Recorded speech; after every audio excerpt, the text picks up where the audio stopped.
Hey everyone, Pathetic Ivy here.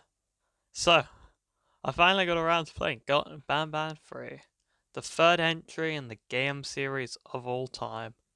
I ended up streaming it a while back and decided it was time to give my official thoughts on the game.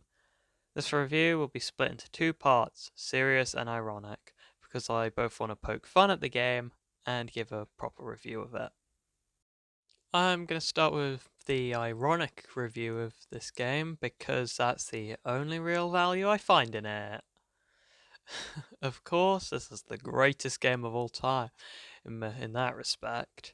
There are so many sequences in this game that made me actually laugh out loud. We all know the iconic car scene where Stinger Flynn stuffs us in a car to watch him and Bam Bam argue before the car crashes.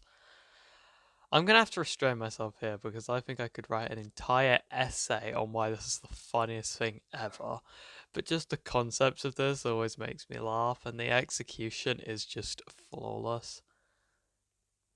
Of course, we can't forget the amazing Mr. Kebab Man. Yes, that's his actual name. He will say either of three lines, those lines being, behave or get banned. Three stones with one bird, or hand over your pancreas. This character appearing after an actually decent boss battle and before the final chase is just the best part to me. Almost as if they knew we were going to get bored with the serious stuff and threw him in there just to keep us going. But yes, after many considerations, I can confirm this is certainly a game. One may argue one of the games of all time.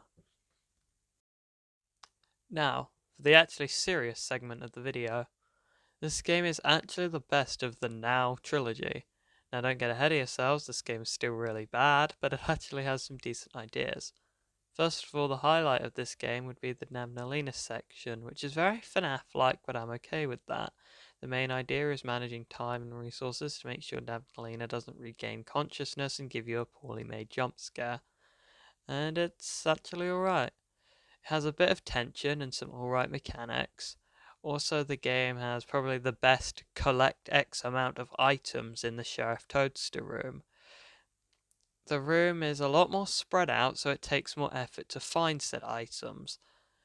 But at the end of the day, it's still as boring as the other sections like this. The game is also a lot more story focused. Lots of people see this as a flaw, but I think it's a strength. The major characters, although not very deep, do have clear motives, and watching the different characters' motives interact is much more interesting to me than another stupid drone puzzle. Now, I may have just spent the last 200 words saying good things about this game.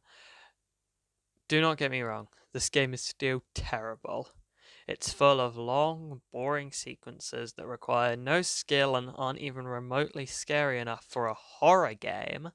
Yeah, remember, this is still labeled as a horror game. I haven't even mentioned all the things the game does to slow yourself down to stop you refunding it. Things like not being able to do things while a character is talking, or needlessly long animations, are there just to pad out the runtime instead of coming up with new ideas for sequences. This game is still a 2 out of 10, but the previous games were 1 out of 10, so the improvements are there. That will be all from me today. I just wanted to quickly spend this time thanking all those who have been supporting me recently. It's been amazing seeing this little channel of mine grow so fast.